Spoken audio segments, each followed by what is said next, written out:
Well, Inoue is back again. Now, the basic prediction that we were going to come up with as to who Inoue was going to fight next was going to be Sam Goodman. Did we like that idea? No. But you know what? It's okay because now we got TJ Doheny. I mean, this is what everybody's been asking for right here. TJ Doheny. We all wanted to see him go up against TJ Doheny. I mean, it's the only thing we've been asking for, right? Wrong.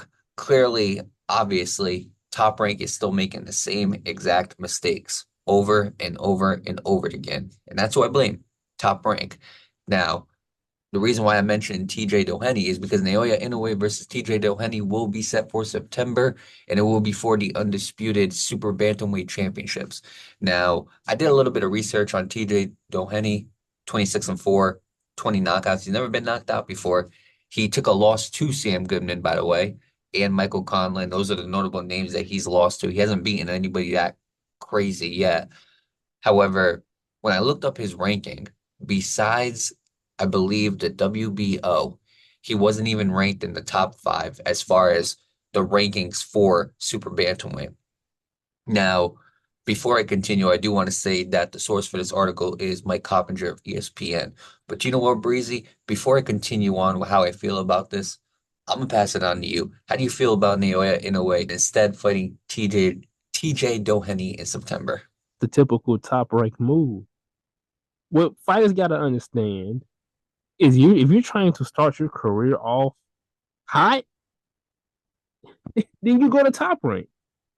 But longevity wise, as far as making the best fight the best and making the best fights possible, top rank is not it's not your it's not your match.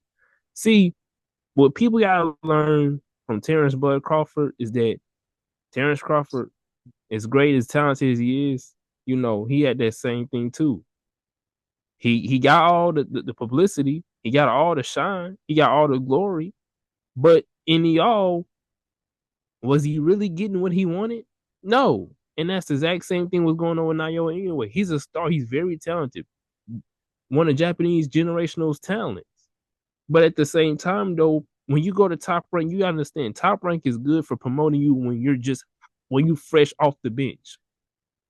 When you're fresh and you're hot and you're new and you're looking to be showcased in front of people, that's what top rank is there for. Top rank longevity wise does not provide any best fights, and I think we can clearly learn that from Shakur Stevenson's situation and Terrence Crawford's situation. So it's just typical top rank if you ask me. People were thinking about Ahmad Aliyev. That was the guy that a lot of people wanted in a way to fight, and it's not happening. And I feel like unless you're Tyson Fury, I feel like if you're a top ranked fighter, I mean, you're in shambles. I remember when I was getting back into boxing, I was like, oh, I love top rank because they make the biggest fights and they put them on free TV on ESPN. And then as I got older, as I started maturing, as I started watching boxing more, I started realizing Top Rank isn't what it used to be. It's not the program that you turn on and you see the best fight the best on Top Rank. We don't get that no more. Instead, it's Top Rank basically trying to boost up their champions, but the problem is they're not doing a good job of it. Shakur Stevenson had to leave. You know what I'm saying? I mean, nothing was gonna get done. I mean, you saw the fights. Edwin De Los Santos, nothing against Edwin De Los Santos, but he's not a draw. And then Artem Harutyunyan. Nothing against Artem Harutyunyan, but he's not a draw either. And when you really look at it, nothing was being done. So he had to leave. And now he's gonna go to DAZN. He's gonna be at the Boots Avanesian fight. And who knows what's gonna happen there. Maybe he signs with DAZN. It's looking pretty good for them. But I mean, the best got to fight the best, and you're not doing it at top rank. Besides Cambosos, Teofimo Lopez fought nobody outside of top rank. He fought Loma, and that was it. He fought Josh Taylor, and he was very fortunate that those guys were in top rank and they were the number one guys in their division when Teofimo beat them. But besides that, I mean, I haven't seen Teofimo step out of top rank since. And so that's a problem. That's an issue. And I feel like Naoya Inoue is going to be the next one hitting the curb. He's going to be the next one leaving because they're doing a great job of putting every single one of his fights in Tokyo. But here's where the fans start turning on you. This is where the fans are going to start turning on Naoya Inoue. We know how dangerous he is. We know how entertaining he is. But then we're going to start hearing the narratives. He hasn't fought in anybody spectacular.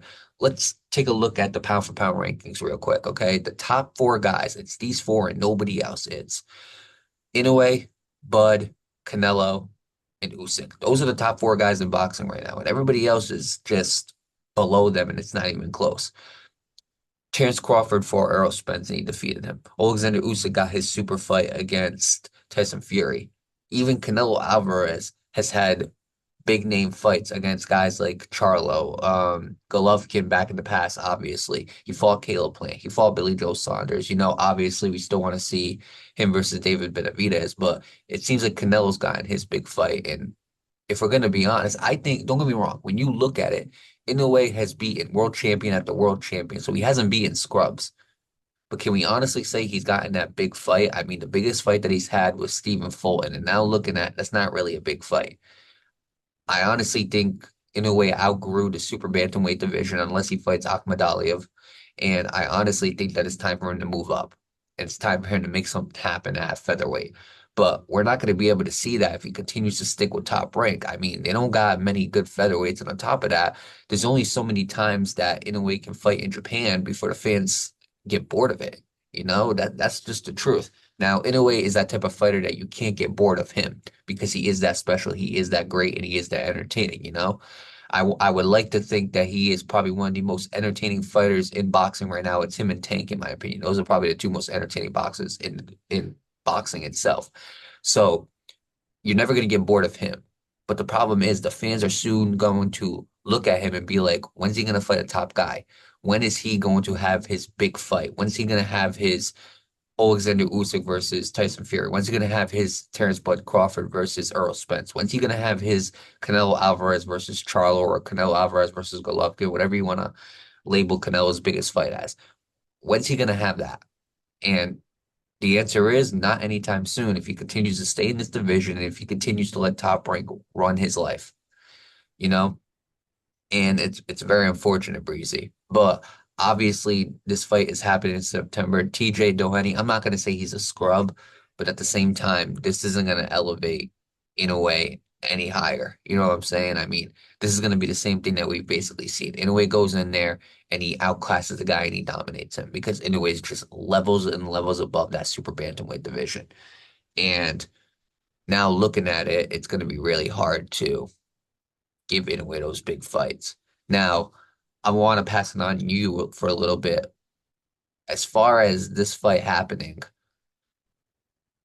do you see anything happening after this fight? Like, do you see him potentially moving up? Do you see him potentially start questioning Top Rank and leaving? Like, what do you see happening after this fight? Obviously, if he loses, it'll probably be one of the biggest upsets in boxing. Obviously, if he loses in general, it's going to be a big upset. But after this fight, where do you see Inoue's career going? Do you think he has to make a change? Do you think he's okay with staying at Top Rank? I'd love to hear your opinion.